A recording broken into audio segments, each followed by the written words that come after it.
کراچی میں فلاحی ادارے کی جانب سے غریب گھرانوں سے تعلق رکھنے والے بچوں میں عید کے کپڑوں سمیت دیگر اشیاء تقسیم کی گئیں، جنہیں پا کر بچوں کی خوشی دیدنی تھی۔ عمران حفیظ کی رپورٹ دیکھیے۔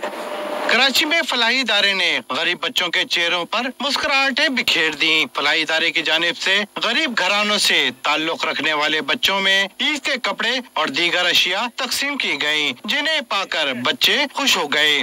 وہ بچے جو کپڑے نہیں خرید سکتے، وہ ماں باپ جو کپڑے نہیں خرید سکتے، وہ آئیں خدمتگار انسانیت کے پاس۔ ابھی بھی 6-7 دن جو ہے باقی ہیں، آ کر اپنے بچوں کو رجسٹرڈ کرائیں ہمارے پاس، ان کی ایج بتائیں، نام بتائیں، ہم ان کے لیے انشاءاللہ جو ہے شاپنگ کریں گے اور ان کے عید کے کپڑے خریدیں گے۔ نئے کپڑوں کے ساتھ بچیوں میں چوڑیاں اور دیگر آرائشی اشیاء بھی تقسیم کی گئیں۔ نیک کام میں ہاتھ بٹانے کے لیے شہری بھی تقریب میں شریک ہوئے۔ میں یہاں پر بچوں کی رہنمائی کرتا ہوں، ان کے ناپ لیتا ہوں، ناپ دیکھتا ہوں، ان کے سائز دیتا ہوں، ان کو سائز کے حساب سے کپڑے دیتا ہوں ان کو اور خدمت کرتا ہوں۔ فلاحی ادارے کی جانب سے مستحق گھرانوں کے بچوں میں نئے کپڑوں کی تقسیم کا سلسلہ چاند رات تک جاری رہے گا۔ کیمرہ مین ریحان سبحان کے ساتھ عمران حفیظ، ڈان نیوز کراچی۔